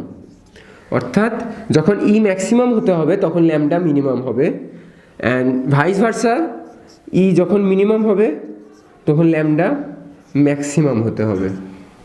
এটা জাস্ট ম্যাথমেটিক্যাল একটা বিষয় বোঝার, অ্যান্ড এই বিষয়টা বুঝে আমরা অঙ্কগুলো করব। অঙ্ক করার জন্য যেহেতু বামার সিরিজ, আমরা সব সিরিজগুলো এই সূত্রের জন্যই পড়েছি, 1/λ RH 1/n1 square minus 1/n2 square. তো যেহেতু বামার সিরিজ, তো বামার সিরিজ তো আমরা জানি, চোখ বন্ধ করে কি লিখে দিব, RH এর মান 9678, 1/2 স্কোয়ার মাইনাস 1/n2 স্কোয়ার। এখন জাস্ট আমাদের n2টা জানাটাই দরকার, মানে এই টাইপের অঙ্কে n2টাই ট্রিক্স থাকে। তো n2টা কি দেখো, যে যখন আমি এই জিনিসটা মিনিমাম চাবো মানে কি, যে এটা মিনিমাম হবে 1/, এটা 1টাও কিন্তু একটা ধ্রুবক সংখ্যা, তার মানে এটা যখন মিনিমাম হবে এই ফুল টার্মটা, এই যে পোর্শন, এটা কিন্তু ম্যাক্সিমাম হবে। আর ম্যাক্সিমাম কখন হবে, ম্যাক্সিমাম তখনই হবে যখন এই টার্মটাও ম্যাক্সিমাম হবে। ম্যাক্সিমাম হওয়ার জন্য এই যে এটা ধ্রুব সংখ্যা, এটার সাথে গুণ আকারে আসে, এবং আমরা দেখতে পাচ্ছি যে বামার সিরিজে কিন্তু 2টা সবসময় কনস্ট্যান্ট, এটা কিন্তু আর বলার অপেক্ষায় রাখে না। তো n2টা কি হতে হবে, n2টা অবশ্যই, যেহেতু আমরা কি চাচ্ছি ম্যাক্সিমাম চাচ্ছি, সো n2টা অবশ্যই কম হতে হবে, কারণ এটার থেকে এটা বিয়োগ হয়। n2 কম, সর্বোচ্চ কত, সর্বনিম্ন কত হতে পারে, 0 আমরা কিভাবে আনবো, 1/∞ সমান কত, 0 না? তাহলে আমরা কি করব, আমরা যখন বলবো যে বামার সিরিজের ল্যামডা মিনিমাম কখন হবে, তখনই হবে যখন ইন টোটাল ইনফিনিটি অর্থাৎ অসীম দূরত্ব থেকে একটি ইলেকট্রন ব্যাক করবে। অসীম দূরত্ব থেকে যখন একটি ইলেকট্রন ব্যাক করবে তখন কিন্তু এই ল্যামডাটা মিনিমাম হয়ে যাচ্ছে। সো আমরা এখানে কি হবে 1096 ইন্টু 1/2²। ওকে, এটা কিন্তু 1/λ মিনিমাম, অর্থাৎ এখান থেকে আমরা ল্যামডা মিনিমাম পাবো। এই পুরো পার্টটা কি বলো, এই পুরো পার্টটা কিন্তু ম্যাক্সিমাম, এবং কিসের ম্যাক্সিমাম? মিউ বারের ম্যাক্সিমাম। তাহলে আমরা মিউ বারের ম্যাক্সিমামও পেয়ে গেলাম। অ্যান্ড আমাদের আর কি বাকি ছিল? এই যে শক্তি। শক্তিটা তো আমরা এখন খুবই ইজিলি ইকুয়ালস টু কি hc/λ, 1/λটা আছে। আর এটা কি জানি আমরা, এটা মিনিমাম হলে এটা কি হবে? ম্যাক্সিমাম। তাহলে আমরা এটা মিনিমাম বের করলে এই ই এর ম্যাক্সিমাম ভ্যালুটা পাবো, শুধুমাত্র এটার সাথে hc গুণ দিতে হবে। আর সবাই এখন অলরেডি বুঝে গেছো যে আমরা এরপর কি করব? ল্যামডা ম্যাক্সিমাম বের করব। ল্যামডা ম্যাক্সিমাম বের করতে হলে কি হবে? এটা 1/λ ম্যাক্সিমাম, এটা সর্বোচ্চ মান, তার মানে এই পুরো জিনিসটা মিনিমাম হবে এবং ক্ষুদ্র হবে। অ্যান্ড এটা ক্ষুদ্র হওয়ার জন্য এই পার্টটা ক্ষুদ্র হতে হবে। সো ক্ষুদ্র আমরা কিভাবে করতে পারি বলো?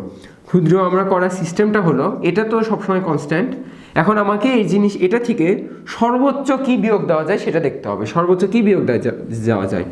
এটা 2 না, n সমান 2, এরপর হলো n সমান 3, এরপর হলো n সমান 4। দেখো তুমি উপর থেকে নিচে আসতে থাকো, তুমি 1/25 করো অর্থাৎ 1/5² করো, অথবা 1/16 করো, 1/4² করো। দেখো জিনিসগুলো কিন্তু আরও নিচে নামছে, অর্থাৎ এই জিনিসগুলোর মান আরও বড় হচ্ছে।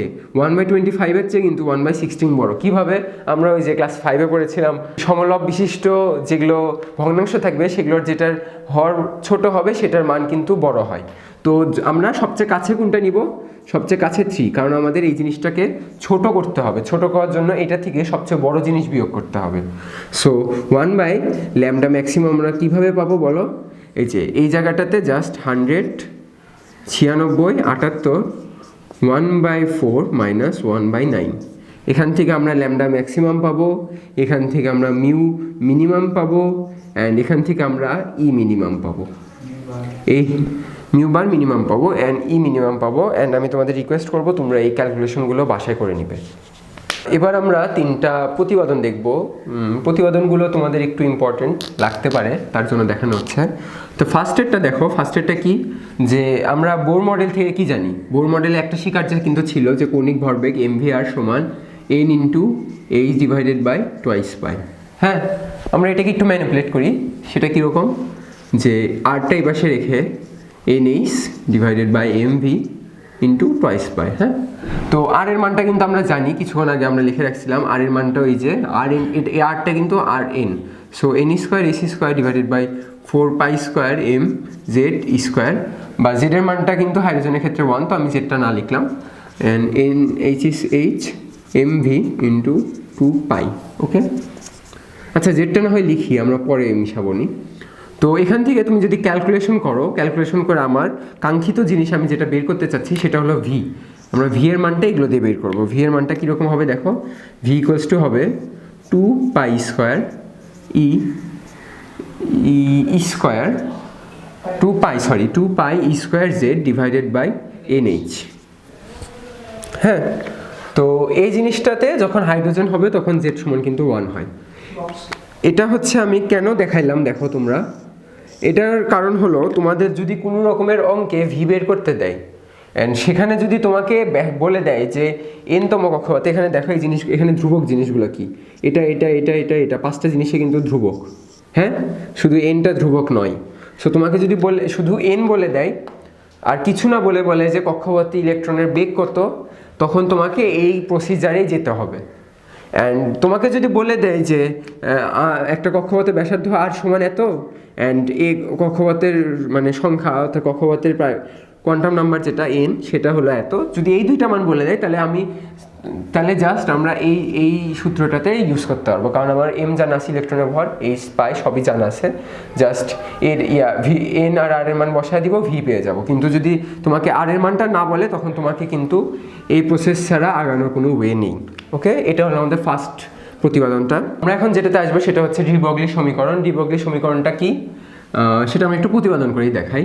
তো আমরা আইনস্টাইন থেকে পাই কিন্তু ইকুয়ালস টু এমসি স্কোয়ার, হ্যাঁ, অ্যান্ড প্লাঙ্কের তথ্য থেকে পাই ইকুয়ালস টু এইচ নিউ, হ্যাঁ। তো আমরা যেহেতু আমরা এই দুইটা কই থেকে আনলাম, আমরা জানি ইলেকট্রনের দ্বৈত প্রকৃতি, ইলেকট্রন কণা অ্যান্ড তরঙ্গ দুইটার মতো করেই আচরণ করে। সো ইলেকট্রনের এই দুইটা ধর্মকে আমরা ইকুয়াল দেখাতে পারি, কারণ এই দুইটাই কিন্তু ইলেকট্রনের শক্তি নির্দেশ করতেছে। তো ইকুয়ালস টু এইচ নিউ সমান এমসি স্কোয়ার সমান এইচ সি বাই ল্যামডা। এখান থেকে আমরা লিখতে পারি ল্যামডা সমান এইচ বাই এমসি। আমরা এখন এটা আলো বেগের এখানে যদি আমরা যে কোনো ইলেকট্রনের বেগ হিসাব করি তাহলে সি জায়গায় হবে ভি, যেটা ল্যামডা, অ্যান্ড এটাই আমাদের কাঙ্ক্ষিত জি ব্রগলির ইকুয়েশন। ওকে, দেন আমরা নেক্সট টপিকে যাই। নেক্সট টপিকটা আরেকটু সহজ, এটা আমরা জাস্ট দেখাইলাম, আরেকটা কারণে সেটা পরে তোমাদের দেখানো হবে। আরেকটা জিনিস দেখাই, সেটা হলো দেখো তোমরা বোর্ডের ওই তত্ত্বটাতে আমরা আবার যাই, এম ভি আর সমান N H divided by twice pi. সেখান থেকে আমরা লিখতে পারি টোয়াইস পাই আর সমান N H divided by M V, হ্যাঁ। তো এখানে দেখো যে জি ব্রগলির এই যে জিনিসটা আসলো, আমরা এখানে রিপ্লেস করতে পারি এই পোর্শনটুকু। তো টোয়াইস পাই আর সমান কী হবে, এন ল্যামডা। ওকে, তো এই জিনিসটা, এই পুরো ইকুয়েশনটা একটা ভৌত এক্সপ্রেশন মিন করে। এক্সপ্রেশনটা হলো এরকম যে কোনো একটা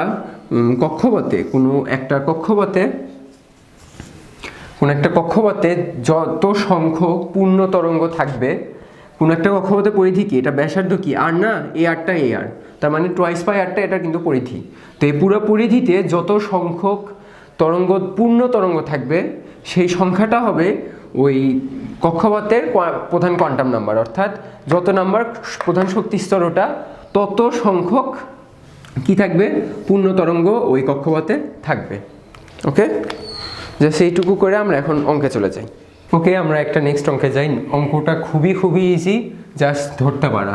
কিভাবে দেখো, প্রশ্নে কি বলেছে যে একটা ইলেকট্রনের গতিশক্তি 5.75 × 10⁻⁻24 জুল, এর তরঙ্গ দৈর্ঘ্য কত ন্যানোমিটার, ল্যামডা, আমি জাস্ট শর্টকাট লিখছি ল্যামডা কত ন্যানোমিটার। ওকে, তো দেখো ফার্স্টে কি বলছে, গতিশক্তি। তো আমার যে তথ্যটা আছে ওই তথ্য নিয়ে আমরা কাজ করি। আমরা জানি গতিশক্তি কি, গতিশক্তি সমান half M V square equals to কত, 5.75 × 10⁻⁻24। ওকে, তো এটা কিন্তু এই বেগটা কি, কিছুক্ষণ আগে আমরা যে বিগের ইকুয়েশনগুলো দেখাইলাম ওই বেগটাই কিন্তু এই বেগ, অ্যান্ড এটা কি ইলেকট্রনের ভর, কারণ আমরা এটা ইলেকট্রনের গতিশক্তি হিসাব করছি। So half M V square থেকে আমরা এখানে লিখতে পারি V equals to √5.75 × 10⁻⁻24 × 2 divided by M, হ্যাঁ। এখন ক্যালকুলেশন করে ভি এর মান যেটা আসবে সেটা হলো 3552.44 মিটার পার সেকেন্ড। তোমরা এখানে খেয়াল করো, এখানে কিন্তু আমি ডাইরেক্ট এম এস অর্থাৎ এসআই আসছে, কারণ আমি কিন্তু অঙ্কটা এবার জুল দিয়ে শুরু করছি। এতক্ষণ আমরা আর্ট নিয়ে কাজ করছিলাম, এবার আমরা জুল নিয়ে কাজ করছি। তো ভি এর মানটা কিন্তু আমরা পেয়ে গেছি। এখন আমাদের কি দরকার, অ্যাকচুয়ালি প্রশ্নে কি বলছে যে ল্যামডা কত ন্যানোমিটার। তো আমরা কিছুক্ষণ আগে ডি ব্রগলির ইকুয়েশন থেকে কি দেখলাম যে ল্যামডা সমান H divided by M V. আমার কাছে ভিটা কিন্তু আছে, এমটা কি ইলেকট্রনের ভর আর এইচটা কি প্লাঙ্কের ধ্রুবক। তো আমরা জাস্ট এই মানগুলো এখানে বসায় দিব, বসায় দিয়ে কী পাবো, ল্যামডার একটা মান পাবো। এখন কথা হইলো প্রশ্নে কিন্তু বলে দিয়েছে, এককটা উল্লেখ করা আছে যে ল্যামডা কত ন্যানোমিটার। সো অ্যান্সার যাই আসুক তোমাকে কিন্তু ন্যানোমিটারে প্রকাশ করতে হবে, অ্যান্ড দ্যাটস দ্য অ্যান্সার। তো নেক্সট যে অঙ্কটা দেখছি, অঙ্কটাও খুব ইজি বাট একটু লেন্দি। তো অঙ্কটা এরকম যে এই হাইড্রোজেন পরমাণু তৃতীয় কক্ষে আবর্তনশীল ইলেকট্রনের বেগ নির্ণয় করে, এটা একটা পার্ট। ফার্স্ট পার্ট হলো তৃতীয় কক্ষে আবর্তনশীল ইলেকট্রনের বেগ নির্ণয়, আর সেকেন্ড পার্টটা হলো নিউক্লিয়াসকে ঘিরে প্রতি সেকেন্ডে কতবার আবর্তন করবে, অর্থাৎ ইলেকট্রন নিউক্লিয়াসকে ঘিরে কতবার আবর্তন করবে। সো দেখো, এটা কিছুক্ষণ আগে কিন্তু আমি এরকম অঙ্ক নিয়ে আলোচনা করছিলাম। এবার তোমাদের উদাহরণ দিচ্ছি যে ভি এর আমরা একটা ইকুয়েশন বের করেছিলাম। ভি এর ইকুয়েশনটি এরকম 2π² জেড ডিভাইডেড বাই NH, হ্যাঁ। তো আমরা বলছিলাম যদি তোমার প্রশ্নে এন এর সাথে সাথে আর এর মানটা দেওয়া থাকে তাহলে আমরা কিন্তু বোর্ডের তত্ত্ব MVR সমান NH divided by twice by এটা দিয়ে করবো। কিন্তু যদি তোমাকে আর এর মান বলা না থাকে তখন এই প্রসিজারে আগাতে হবে। এইবারও কিন্তু আমাদের এই প্রসিজারে আগাতে হবে, জাস্ট কিছুই করার নেই। এখানে জেড এর মান কত হবে 1, কারণ হাইড্রোজেন পরমাণুর 1। ই এর মান তো সবাই জানি চার্জ, কিন্তু কিভাবে চার্জটা বসাতে হবে সিজিএস এককে। এইচ এর মানটা সিজিএসে, আর এন এর মানটা কত 3। আমরা যদি ওই মানগুলো এখানে বসায় দিই তাহলে তোমাদের অ্যান্সার যেটা হবে ভি এর সেটা হলো 7.28 ইন্টু 10⁵। এটা কিন্তু 10⁵টা আমরা মিটার পার সেকেন্ডে বের করেছি। কীভাবে? এর আগের বার কি আসছিল সেন্টিমিটার পার সেকেন্ড, ওটাকে আমরা জাস্ট মিটার পার সেকেন্ডে কনভার্ট করে দিছি, বুঝছো? তোমরা সিজিএস দিয়ে মানটা বসায় সেটাকে এসআইয়ে প্রকাশ করতে পারো। এটা কিন্তু দেখো খুব ছোট একটা অঙ্ক, জাস্ট মানগুলো বসানো লাগবে, মান বসাইনি। দেন পরের পার্টটাতে আসি। ইলেকট্রন নিউক্লিয়াসকে ঘিরে প্রতি সেকেন্ডে কতবার আবর্তন করে। কতবার আবর্তন করে মানে বলতে বুঝাইছে যে এটা নিউক্লিয়াস এই পুরো এখান থেকে শুরু করে এই পুরোটুকু দূরত্ব সে 1 সেকেন্ডে কতবার অতিক্রম করে, এই পুরো পরিধিটা সে 1 সেকেন্ডে কতবার অতিক্রম করে। আমার কাছে বেগ আছে, সো আমার পরিধিটা কিন্তু লাগবে। পরিধিটা কই পাবো? এই যে দেখো বোরের তত্ত্ব, এখানে আমরা ম্যানিপুলেট করে লিখতে পারি টোয়াইস বাই আর সমান NH divided by mv। Okay, so আমার দরকার কি পুরো টার্মটা কিন্তু আমার দরকার। আমার শুধু এখানে n এর মান কত 3, এইচ এর মান কত 6.63 ইন্টু 10⁻⁻27 আর্ক সেকেন্ড। ওকে, আমি একক লিখলাম না। এম এর মান কত 9.11 ইন্টু 10⁻28 কিন্তু গ্রাম, ইন্টু ভি এর মানটা কত, এখানে কিন্তু মিটার পার সেকেন্ডটা আছে, এই জায়গায় আমরা কিন্তু সেন্টিমিটার পার সেকেন্ডের মানটা বসাবো। So 7.28 into 10⁻7 centimetre per second. এখানে সেন্টিমিটার পার সেকেন্ডের মানটা বসাই 7.28 ইন্টু 10⁻7। হ্যাঁ, এখান থেকে তুমি যদি মানটা বসাও, মান বসায় তুমি যে অ্যান্সারটা পাবা সেটা হলো 2.997 ইন্টু 10⁻⁻9। এটা সেন্টিমিটারে যেটা আসছিল সেটাকে আমি মিটারে কনভার্ট করে লিখতেছি। সো আমরা কি পেয়েছি দেখো, আমরা কিন্তু পরিধিটা অলরেডি পেয়ে গেছি, আমরা কিন্তু বেগটাও অলরেডি পেয়ে গেছি। এটা পাওয়ার পর আমাদের প্রশ্নে কি বলেছে দেখো, যে ইলেকট্রন নিউক্লিয়াসকে ঘিরে প্রতি সেকেন্ডে কতবার আবর্তন করে। তো এটা যেহেতু পরিধি, সো ইলেকট্রন কি, যখন ইলেকট্রন এই পুরাটা এইটুকু দূরত্ব অতিক্রম করে, যে 2.997 ইন্টু 10⁻⁹ মিটার, এই দূরত্বটা যখন ইলেকট্রন অতিক্রম করে তখন কিন্তু তার আবর্তন সংখ্যা হয় 1। অর্থাৎ এইটুকু দূরত্ব অতিক্রম করতে ইলেকট্রন আবর্তন করে একবার। আর আমরা দেখতে পাচ্ছি ইলেকট্রন প্রতি সেকেন্ডে কত দূরত্ব অতিক্রম করে, এতবার। তো আমরা ঐকিক নিয়মে গেলে দেখো একবারে কত অতিক্রম করে 1/, এই যে পুরো মানটা 2.99 ইন্টু 10⁻⁹ অ্যান্ড এই যে 1 সেকেন্ডে কতটুকু অতিক্রম করে 7.28 ইন্টু 10⁵ মিটার। এটাকে আমরা এখন ভাগ করে দেব।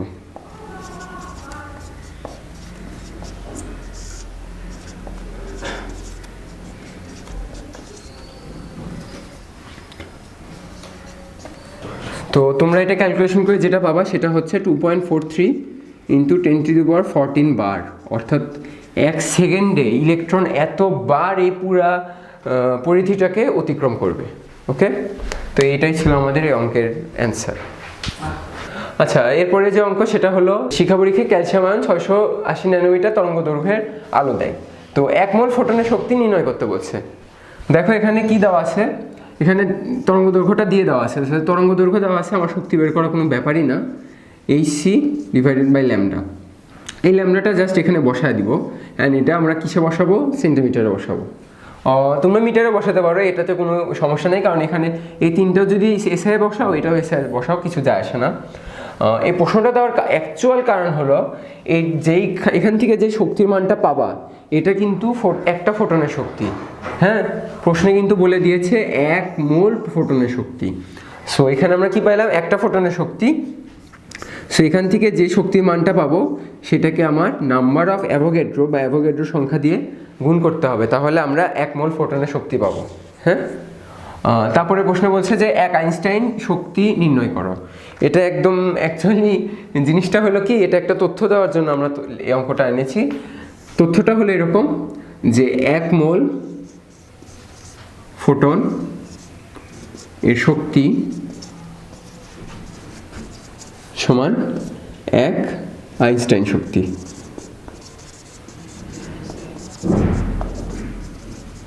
অর্থাৎ তুমি 1 মোল ফোটনের শক্তি যেটা 1 আইনস্টাইন শক্তিও সেটা। তোমাকে যদি এখানে 1 ফোটন না দিয়ে 1 আইনস্টাইন দিত তাহলেও তোমার অঙ্কটা সেম, কি যে প্রথমে একটা ফোটনের শক্তি বের করবো, দেন ওটাকে অ্যাভোগাড্রো সংখ্যা দ্বারা গুণ করে দিব।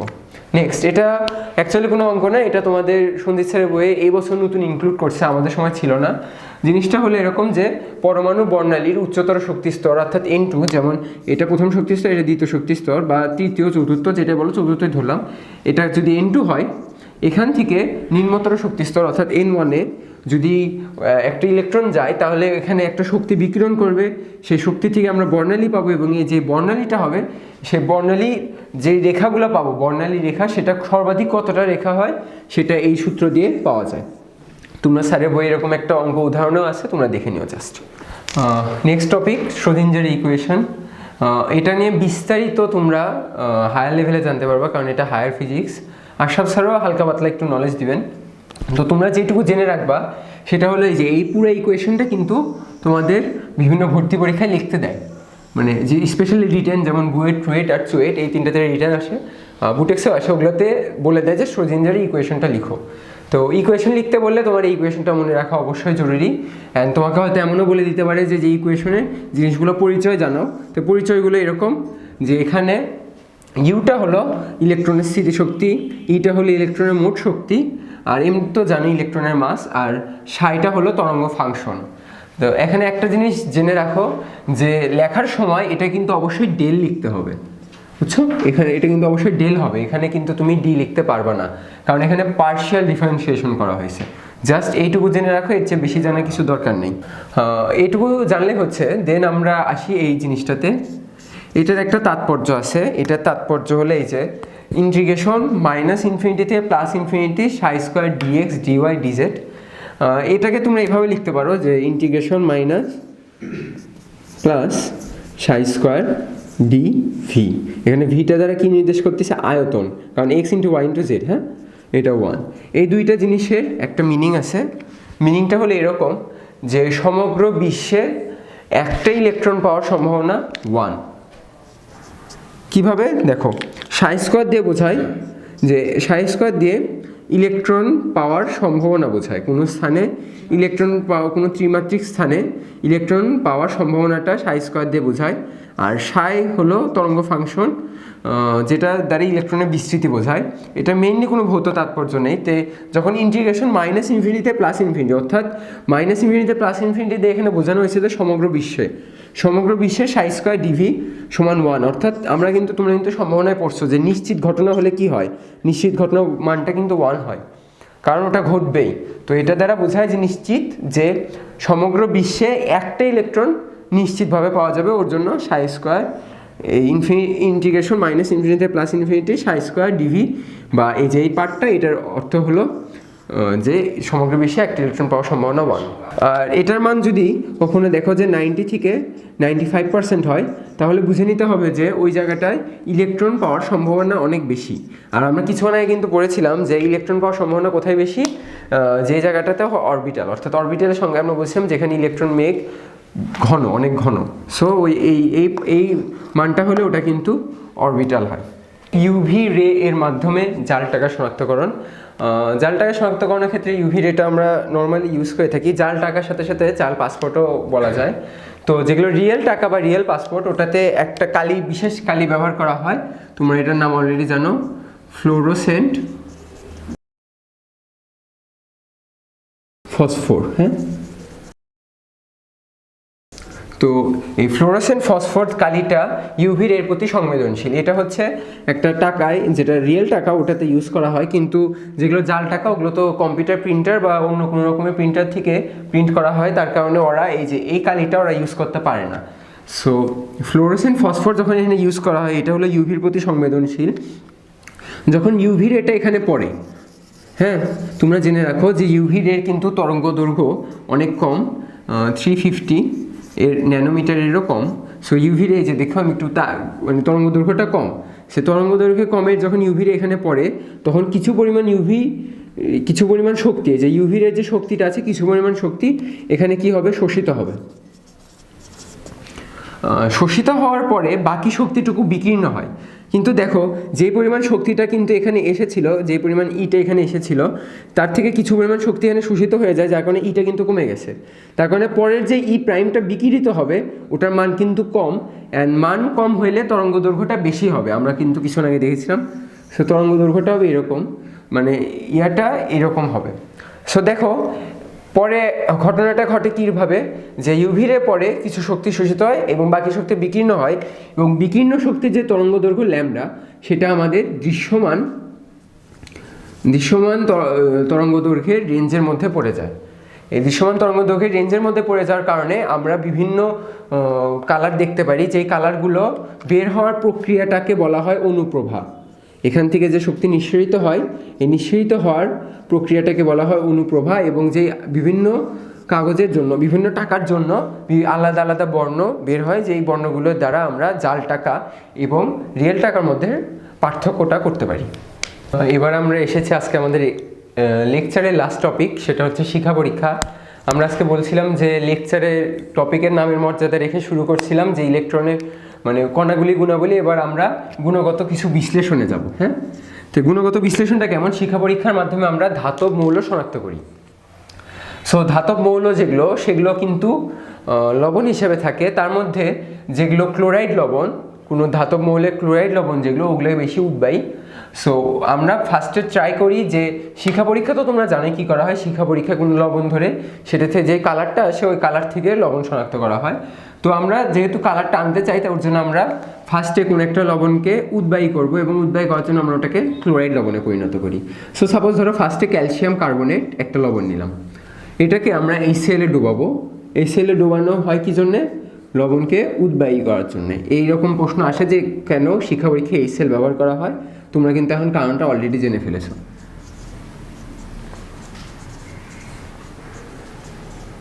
হ্যাঁ, দেন এখন আমরা এই যে ক্যালসিয়াম ক্লোরাইড লবণটা যে HCl এ ডোবালাম, তারপর ক্যালসিয়াম ক্লোরাইড লবণটা কিন্তু পেলাম। এই ক্যালসিয়াম ক্লোরাইড লবণটা আমরা প্লাটিনাম তার বা নাইক্রোম তারের মাধ্যমে শিখাতে ধরবো। এখানে যে শিখাতে ধরলাম, হ্যাঁ, অর্থাৎ তাপ দিছি। তাপ দেওয়ার ফলে কি হয়, এই লবণটা বাষ্পে পরিণত হয়। বাষ্পে পরিণত হয়ে ওই জায়গায় যায় ক্যাটায়ন আর অ্যানায়ন, এই দুইটা পৃথক হয়ে যায়।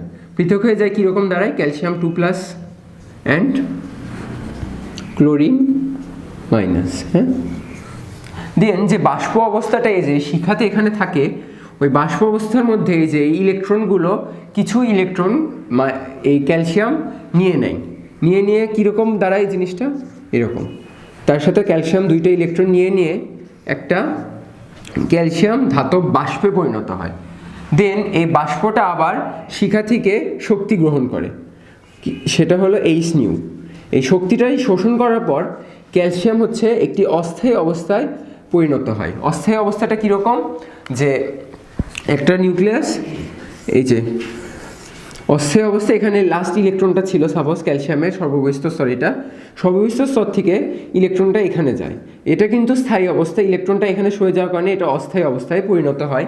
কিন্তু ওইখানে যে শক্তি, যে এই শক্তিটা যে শোষণ করে, ওই শক্তিটা শোষণ করে ওখানে ঘোরার জন্য যেই শক্তিটা প্রয়োজন, অর্থাৎ ইলেকট্রনের এই জায়গায় ঘূর্ণনের জন্য যে শক্তি প্রয়োজন, সেই শক্তিটা ইলেকট্রন পায় না পেয়ে ইলেকট্রন আবার ব্যাক করার সময় কি করে, এই যে এই পরিমাণ শক্তি যেটা শোষিত করেছিল সেটা বিকিরিত করে দেয়। বিকিরিত করে দেওয়ার ফলে আমরা একটা H-nu পরিমাণ শক্তি পাবো। কিভাবে, যে ক্যালসিয়াম অস্থায়ী অবস্থা থেকে ক্যালসিয়াম স্থায়ী অবস্থা হবে এবং N মোল শক্তি বিকিরিত করবে। এই বিকিরিত শক্তিটাই কিন্তু যেই নিউ থেকে কি পাবো, ল্যামডা পাবো। এই ল্যামডাটাই আমাদের দৃশ্যমান রেঞ্জের মধ্যে পড়ে। আর ওই দৃশ্যমান রেঞ্জের মধ্যে যেই কালারটা আসে প্রত্যেকটা ধাতব মৌলের জন্য ওই কালারগুলো ভিন্ন ভিন্ন, অ্যান্ড ওই কালারগুলো থেকে আমরা শনাক্ত করি যে কোনটা কোন মৌল। এখানে আরেকটা কথা জেনে রাখো, সেটা হলো ম্যাগনেসিয়াম অ্যান্ড বেরিলিয়াম, এই দুইটা মৌল কিন্তু অনেক ছোট, তোমরা আকার দেখবে এই দুইটা মৌল অনেক ছোট। অ্যান্ড ছোট হওয়ার কারণে কি হয়, এদের ইলেকট্রনটা নিউক্লিয়াসের খুব কাছাকাছি থাকে। কাছাকাছি থাকার ফলে আকর্ষণটা এই দুইজনের মধ্যে বেশি হয়। বেশি আকর্ষণের ফলে ইলেকট্রনটা যে অস্থায়ী অবস্থায়, ম্যাগনেসিয়াম যখন অস্থায়ী অবস্থায় যাবে, অস্থায়ী অবস্থায় যাওয়ার জন্য যে পরিমাণ শক্তিটা দরকার হয় সেই শক্তিটা ইলেকট্রন পায় না। আবার যদি ইলেকট্রন পায়ও, তখন যখন ইলেকট্রনটা ব্যাক করবে তখন ওই শক্তিটা এত বেশি যে সেটা আমাদের দৃশ্যমান রেঞ্জের মধ্যে পড়ে না। ওই কারণে তোমরা দেখবো বইয়ে লেখা আছে ম্যাগনেসিয়াম এবং বেরিলিয়াম কখনো শিখা পরীক্ষা প্রদর্শন করে না, কেননা ইলেকট্রন যাওয়ার জন্য শক্তি পায় না। আর যদি শক্তি পায়ও সেই শক্তিটা এত বেশি হয় যেটা আমাদের দৃশ্যমান রেঞ্জের মধ্যে পড়ে না। তোমরা বইয়ে আরেকটা জিনিস দেখবা, সেটা হলো কোবাল্ট গ্লাস।